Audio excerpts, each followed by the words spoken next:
सबसे प्यारी है, माँ तू जग में न्यारी है। माँ तू सबसे प्यारी है, माँ तू जग में न्यारी है। अपने आंचल में रखना, अपने आंचल में रखना, हमें वरदानों से भरना। माँ तू सबसे प्यारी है, माँ तू जग में न्यारी है। माँ तू सबसे प्यारी है, माँ तू जग में न्यारी है। पिता, पुत्र और पवित्र आत्मा के नाम पर आमीन। आप सबों को जय यीशु। हमने बीती क्लास में चारों सुसमाचार के विषय में मनन चिंतन किया। ईसा मसीह के मुक्ति कार्य में इन चारों सुसमाचार लेखकों ने किस प्रकार ईसा मसीह के वो कार्य को, उस बलि को संपन्न होने के लिए गलीलिया से यरूशलेम की उस यात्रा का वर्णन किया। इसके बारे में हम लोगों ने मनन चिंतन किया। चारों सुसमाचार प्रचारक अपने सामने भिन्न भिन्न समुदाय के लोगों को देकर और भिन्न भिन्न समय पर इसके रचना की। मार्कुस का सुसमाचार हम लोगों ने मनन चिंतन के ईसा मसीह के कार्यकलापों पर ज्यादा जोर डाला।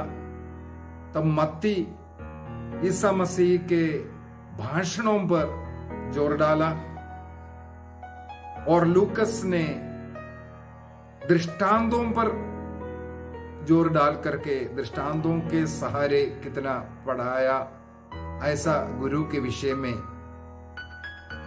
और संत योहन ईसा मसीह के व्यक्तित्व पर, वो स्वयं कौन है, अपने को कैसे प्रकट किया, इस प्रकार का वर्णन हम लोगों ने मनन चिंतन किया था। चार चिन्ह के विषय में ये सब हम लोग पिछले क्लास में वर्णन किया। आज के क्लास में जो पहला तीन सुसमाचार है, मत्ती, मार्कुस और लूकस, तकरीबन एक समान ईसा मसीह का उस गलीली से लेकर के यरूशलेम की यात्रा को वर्णन किया है। व्यत्यस्त कलीसिया के लिए तरीका अलग था, फिर भी उनका वो वर्णन करने का जो सब्जेक्ट से है, जगह है, वो मिलता जुलता है। इसलिए तीनों को मिलाकर के ईसा मसीह के उस बलि की ओर हम लोग आज बढ़ेंगे। आइए उससे पूर्व प्रभु के उस कलवारी बलिदान को मनन करते हुए, उसके लिए प्रभु की आराधना स्तुति करते हुए हम लोग भक्ति पूर्वक इस गीत में भाग लेंगे। मुक्ति दिलाए यीशु नाम, शांति दिलाए यीशु नाम। मुक्ति दिलाए यीशु नाम, शांति दिलाए यीशु नाम। चरणी में तूने जन्म लिया यीशु, चरणी में तूने जन्म लिया यीशु। क्रूस पे हुआ कुर्बान, क्रूस पे हुआ कुर्बान। मुक्ति दिलाए यीशु नाम, शांति दिलाए यीशु नाम। क्रूस पे अपना खून बहाया, क्रूस पे अपना खून बहाया।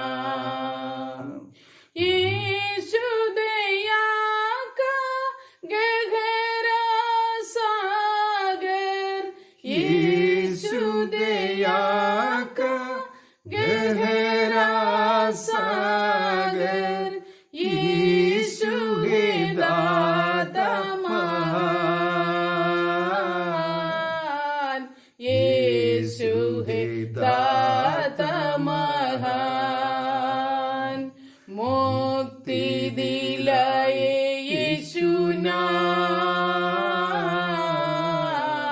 शांति दिलाए यीशु नाम।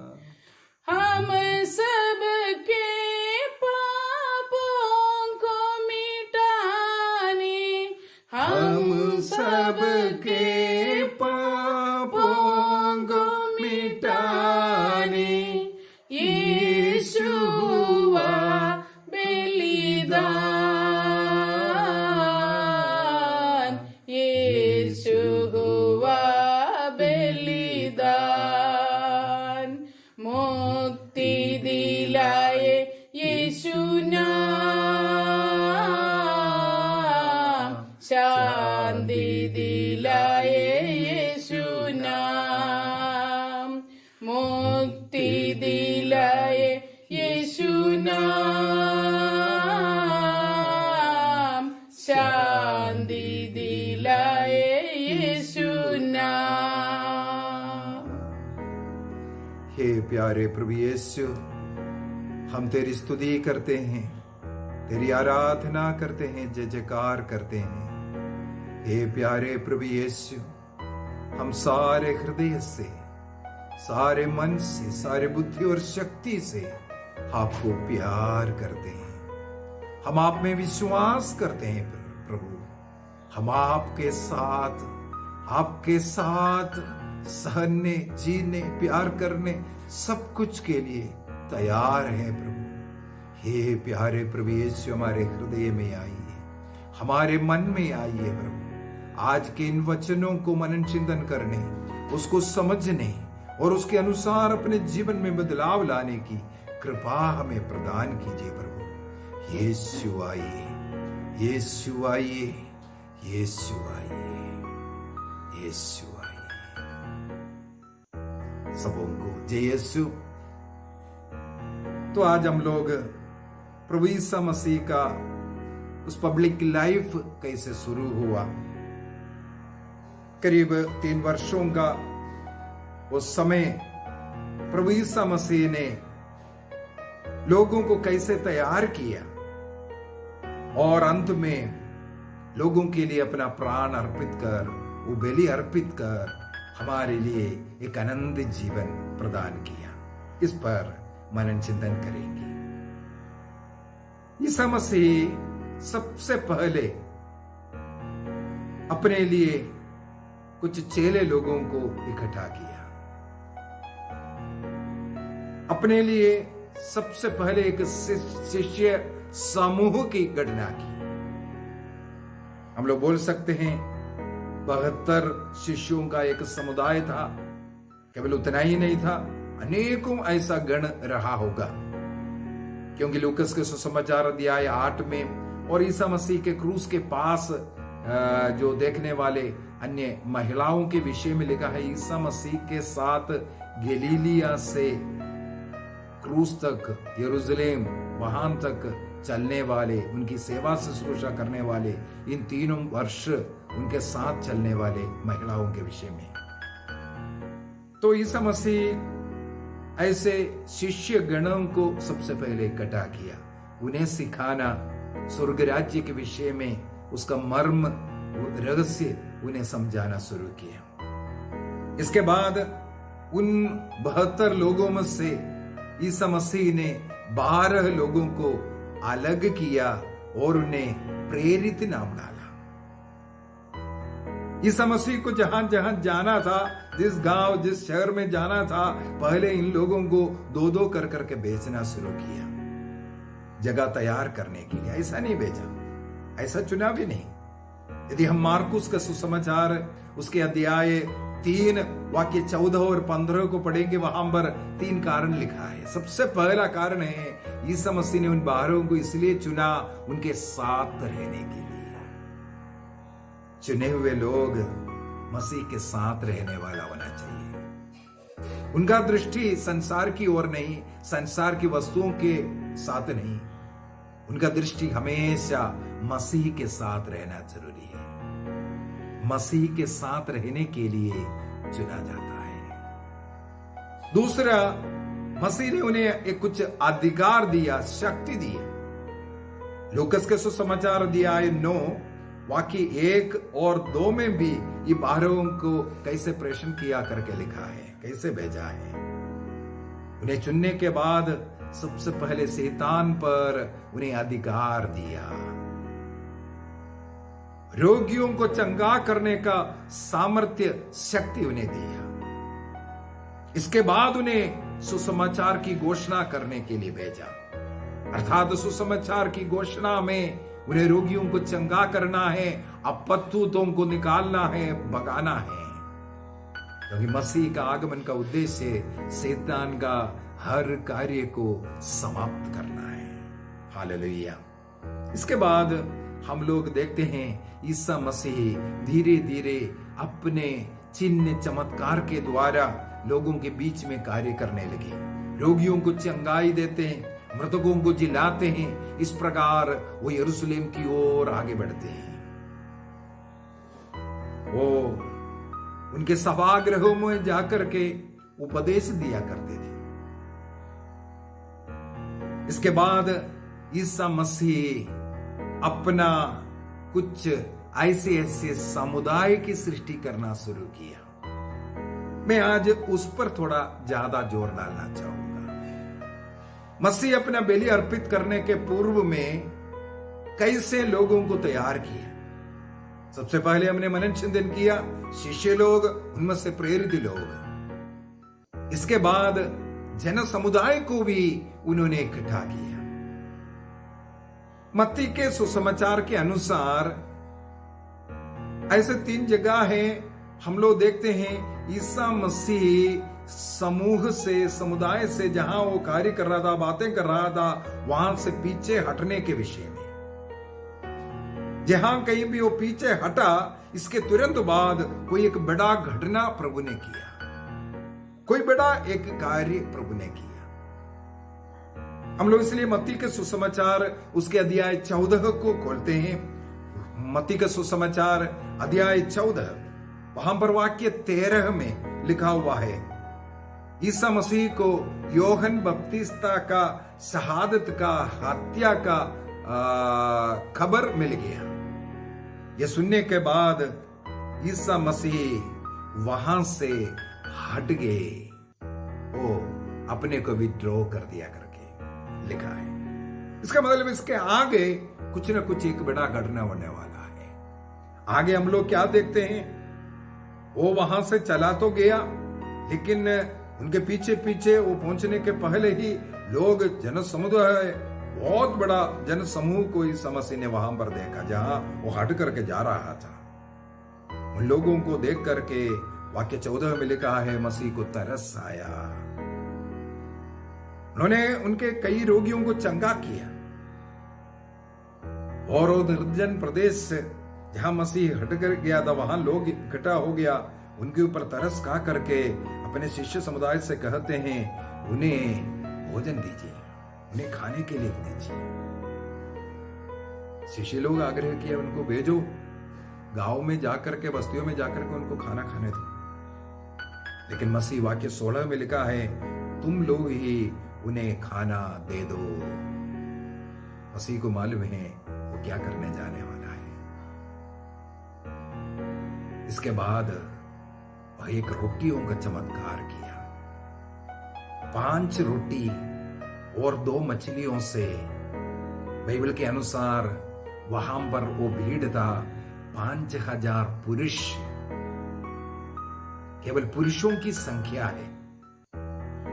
यहूदी परंपरा के अनुसार स्त्री और बच्चों का, बच्चे का मतलब है 20 साल के नीचे जो बच्चे हैं, उनका गिनती नहीं करते।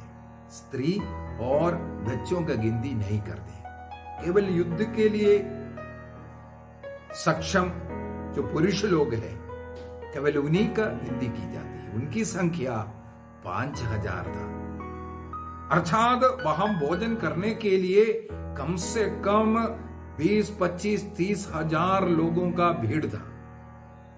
केवल 5 रोटी और 2 मछलियों से प्रभु ने सबों का पेट भरा और 12 टोकरे बच किया करके लिखा है। यहां पर हम लोग देखते हैं ईसा मसीह ये जो 5 रोटी अपने हाथ में ले लिया। 4 कर्म यहां होता है, 4 कार्य होगा। सबसे पहले रोटी अपने हाथ में लेना। दूसरा उन्होंने क्या किया, उसके ऊपर आशीष की प्रार्थना पड़ी। अपनी आंखों को पिता की ओर उठा करके आशीष की प्रार्थना पड़ी। तीसरा कार्रवाई, प्रभु ने उस रोटी को तोड़ा। चौथा कार्य, वह लोगों को खाने के लिए दे दिया, शिष्यों के हाथ में दिया बांटने के लिए। सब लोग खा करके तृप्त हो गए, बाकी 12 टोकरे भर गया।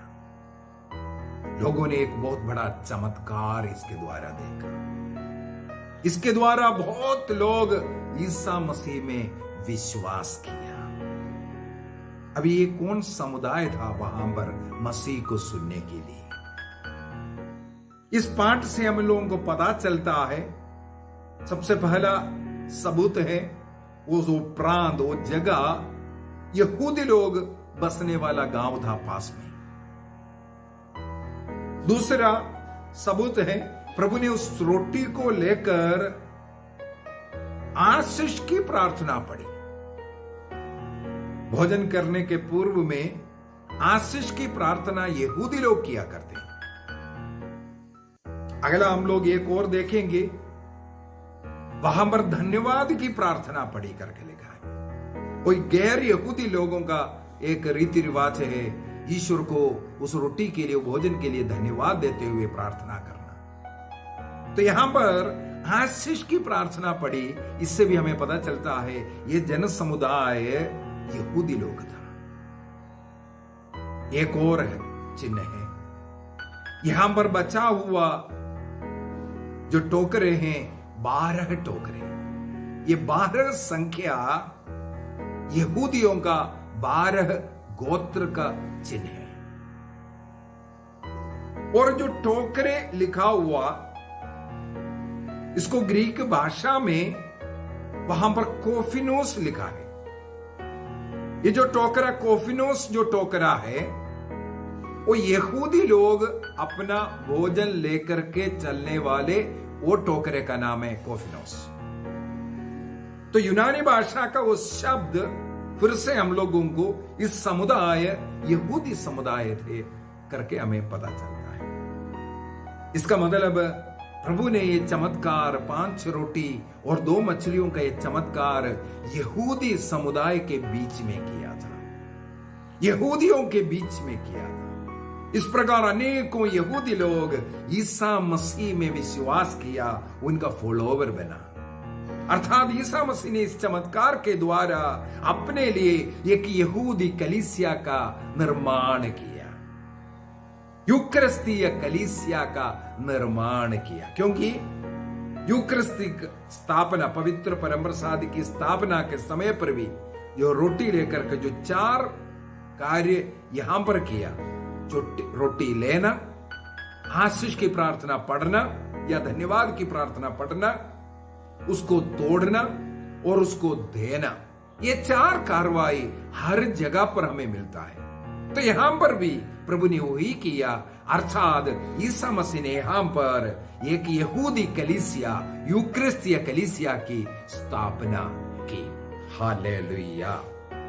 अभी आगे बढ़ते हैं।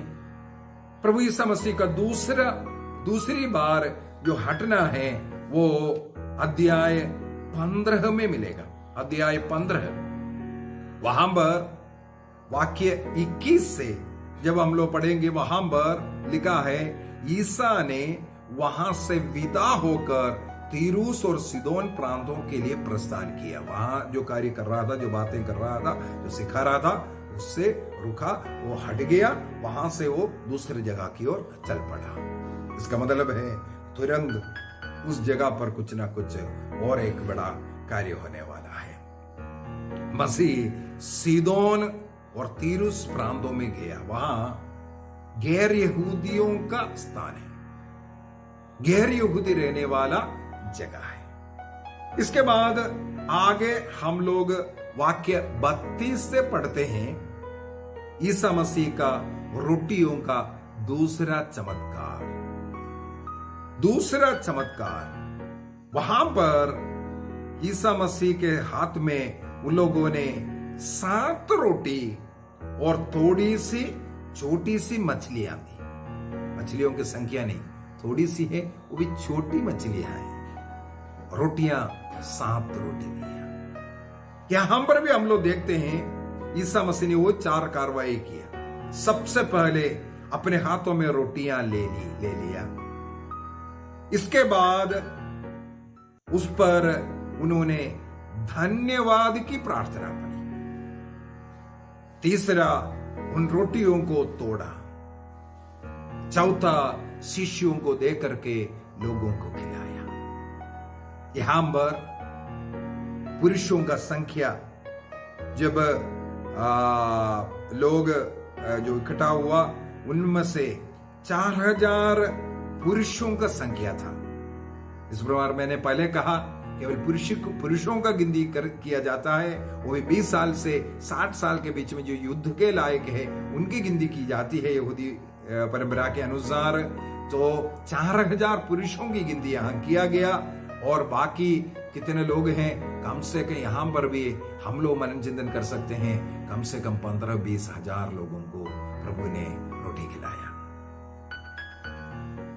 अभी ये कार्रवाई, इसके बाद उनको जो बचा हुआ रोटी है वो 7 टोकरे भर करके मिला है।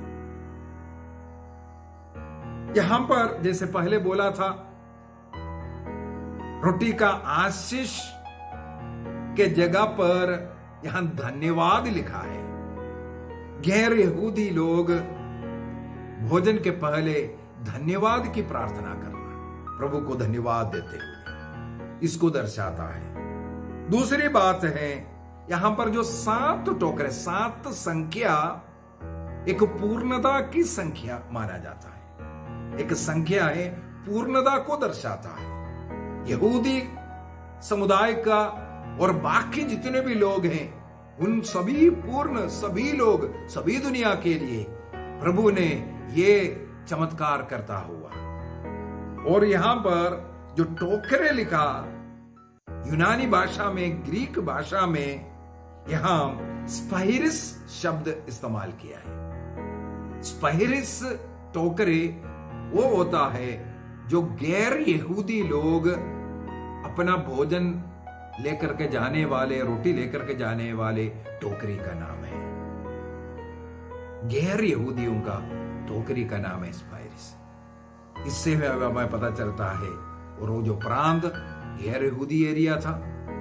दूसरा, वहां पर रोटी का जो आशीष की तरीका गैर यहूदी परंपरा के अनुसार किया।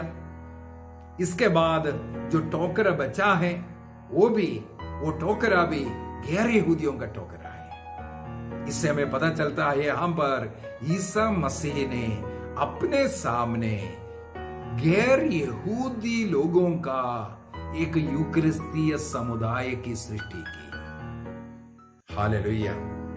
पहले यहूदी समुदाय का, इसके बाद अभी गैर यहूदी लोगों का एक समुदाय का उन्होंने रचना की। वे लोग ईसा मसीह में विश्वास करते हुए सामूहिक रूप से प्रभु के चेले बन करके वे लोग प्रभु के पीछे होने लगे। अभी तीसरे विड्रॉवल के पास हम लोग जाते हैं। उसके अगला अध्याय 16 में वाक्य 4 में हम लोग पढ़ते हैं, ईसा मसीह वहां से चल गए। उन लोगों को छोड़कर वे चले गए। देखो, वहां से प्रभु विड्रॉ किया। इसके बाद क्या हुआ? यदि वाक्य 13 से पढ़ेंगे, वहां पर प्रभु ईसा मसीह कैसरिया फिलिप्पी प्रदेश पहुंच गया। वहां पर एक सवाल करते हैं लोग, मेरे बारे में क्या कहते हैं? शिष्य लोग भिन्न भिन्न उत्तर देने लगे। कोई कहते हैं एलियस है, कोई कहते हैं यूहन्ना बपतिस्ता है, कोई कहते हैं कोई नबी है। प्रभु ने पूछा तो तुम लोग क्या कहते हैं? अन्य लोग क्या बोलते हैं उसके बारे में हम लोग बोलने के लिए बिल्कुल तैयार रहता है।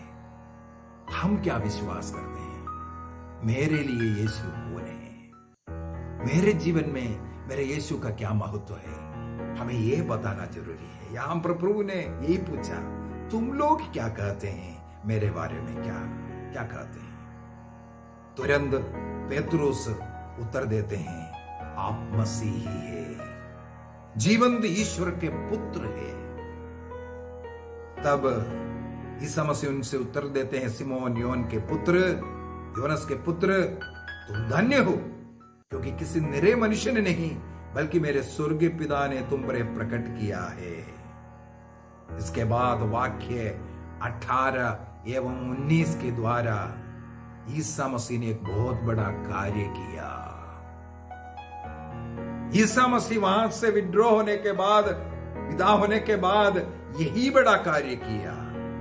पेतरुस से कहते हैं, मैं तुमसे कहता हूं कि तुम पेतरुस अर्थात चट्टान हो, मैं इस चट्टान पर अपनी कलीसिया बनाऊंगा और अधोलों के फाटक इसके सामने टिक नहीं सकता।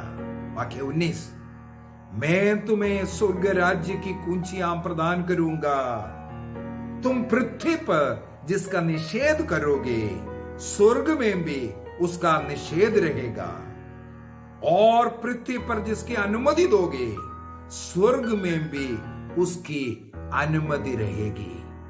अर्थात प्रभु ईसा मसीह ने, उन्होंने जो यहूदी कलीसिया बनाए, गैर यहूदी कलीसिया बनाए, उस कलीसिया का मुखिया के रूप में पेतरुस को अधिकार दिया। Hallelujah, hallelujah. अर्थात ये यहूदी गैर यहूदी कलीसिया जो ईसा मसीह के यूकरिस्तीय कलीसिया में शामिल है, वो पेतरुस रूपी अधिकारी के नीचे रहना है, उनके अधिकार के नीचे रहना जरूरी है। पेतरुस कलीसिया का मुखिया, और उन्हें अधिकार दिया, जो यहां बांधेगा स्वर्ग में भी बांधेगा, जो ये खोलेगा स्वर्ग में भी खुलेगा, जो अनुमति देगा अनुमति रहेगा, जो यहां अनुमति नहीं होगा स्वर्ग में भी अनुमति नहीं होगा। ये बहुत बड़ा एक बात है। कैथोलिक कलीसिया इस अधिकार के नीचे झुकते हैं। आज पेतरुस का उत्तराधिकारी 266 266वां संत पापा फ्रांसिस हमारा वो अधिकारी है पेतरुस के स्थान पर। उसी जगह पर उस कलीसिया का जो गैर यहूदी कलीसिया को पेतरुस को जो सौंपा, उसका अधिकारी बनकर के बैठा है। हालेलुया। यीशु की स्तुति हो, यीशु की महिमा हो, यीशु की आराधना हो। इसके तुरंत बाद वो कलीसिया कैसा कलीसिया होना चाहिए उसको भी ईसा मसीह सिखाते हैं। इस अधिकार देने के बाद कलीसिया की स्थापना पेतरुस रूपी चट्टान के ऊपर करने के बाद, वो पूरा अधिकार कलीसिया का अधिकारी बनाने के बाद, वो कलीसिया कैसे कलीसिया होना चाहिए, वाक्य 21 से लेकर के आगे प्रभु बता कर देता है। अपने जीवन में होने वाले दुख पीड़ा का प्रभु ने भविष्यवाणी की। उनके मृत्यु के विषय में, उनके पुनरुत्थान के विषय में उन्होंने भविष्यवाणी करना शुरू किया। अर्थात ईसा मसीह ने कहा, जिस कलीसिया की मैं स्थापना करता हूं, उस कलीसिया को बहुत सहन करना पड़ेगा। सहन करने वाला कलीसिया ईसा मसीह ने स्थापित किया, क्योंकि सहन करते हुए, कोई चमत्कार करते हुए नहीं, मानव जाति को ईसा मसीह ने मुक्ति दिया। क्रूस पर सहन करते हुए, पीड़ाएं सहते हुए, अपमान निंदा सहते हुए, उनका अपमानित किया गया, मुंह पर थूका, उन्हें थप्पड़ मारा, कोई गुनाह नहीं किया। निष्पापी होकर के सब कुछ सहन करने वाला मसीह का चेले लोग सहन करने वाला क्षमा करने वाला, इस प्रकार कलीसिया का निर्माण करने वाला बनना है। Hallelujah, hallelujah. इस प्रकार एक कलीसिया का निर्माण करते हुए प्रभु यीशु मसीह लेकर के जाता है हमें उस यूक्रिस्तीय बलिदान की ओर, यूक्रिस्तीय बलिदान की ओर। इसके बाद सीधा प्रभु हमें यूक्रिस्त की ओर लेकर जाते हैं। प्रभु का राजा के रूप में उस यरूशलेम में प्रवेश करना, इसके बाद वहां पर जो मंदिर है उसमें जो व्यापार चल रहा था उनको भगाना, भेड़ बकरियों को बेली के लिए जो भेजा जाता था वहां से हटा दिया, भगा दिया, क्योंकि अभी मेमने का जरूरत नहीं, बलि पशु की जरूरत नहीं। बलि पशु स्वयं यरूशलेम में प्रवेश कर चुका है, उस मंदिर का अधिकारी बन करके अपना अधिकार को प्रभु यीशु मसीह ने वहां जताया। इसके बाद वहां पर वो पकड़वाते हैं। इसके बाद उनका क्रूस मृत्यु होता है। इस प्रकार अपना रक्त बहाते हुए उन्होंने अपना बलि अर्पित किया पापों की क्षमा के लिए, मानव जाति के मुक्ति के लिए। उससे पूर्व रक्त रहित बलि के रूप में उपवास का पर्व मनाया, रोटी और दाग का रस का। हम लोग आगे के क्लास में उस पर मनन चिंतन करेंगे। आज आइए हम अपने हाथों को जोड़ें, आंखों को बंद करें, प्रभु से प्रार्थना करें। जिस प्रकार प्रभु ने चमत्कारों के द्वारा, रोटी के चमत्कारों के द्वारा यहूदी यूक्रिस्तीय कलीसिया की स्थापना की और गैर यहूदी यूक्रिस्तीय कलीसिया की स्थापना की, उन दोनों समुदाय को पेत्रुस नाम के चट्टान अधिकारी के अधीन में रख दिया। उनके अधीन में रहने वाले कलीसिया को यूक्रिस्तीय संस्कार वो क्रूस बलिदान के द्वारा उन्होंने अर्पित किया। उसमें भाग लेने वालों को प्रभु ने मुक्ति प्रदान किया, स्वर्ग राज्य का अधिकारी बनने का अवसर दिया। प्रभु को धन्यवाद दें। उस यूक्रिस्तीय बलिदान में रोज भाग लेने की कृपा हम लोगों को भी मिले। उस यूक्रिस्तीय बलिदान में भाग लेते हुए हम एक पवित्र जीवन जी सके। रोटी और दाकरस के रूप में प्रभु यीशु मसीह का शरीर और रक्त को ग्रहण करते हुए हम एक पवित्र जीवन जी सके, आनंद जीवन में प्रवेश कर सके। पिता, पुत्र और पवित्र आत्मा के नाम पर आमीन।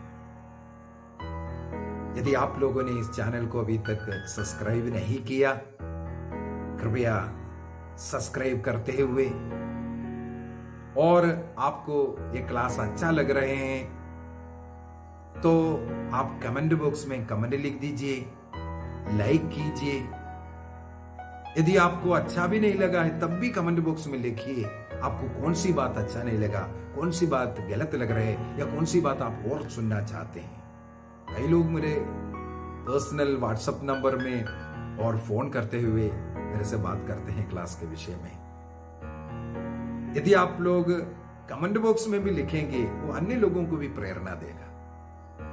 आप लोगों का वो प्रोत्साहन रूपी बातें मुझे और पढ़ाई करके क्लास लेने का हिम्मत देगा। तो आप सबों को प्रभु यीशु मसीह का अनुग्रह आशीष मिलता रहे, आपके परिवार में शांति रहे, आपके घर में कोई भी बीमार व्यक्ति है, इन वचनों को सुनते वक्त उनका रोग, बीमारी, शैतानी हरकतें सब नष्ट हो जाएं। प्रभु यीशु मसीह का प्रेम, आनंद, शांति आपके साथ रहे।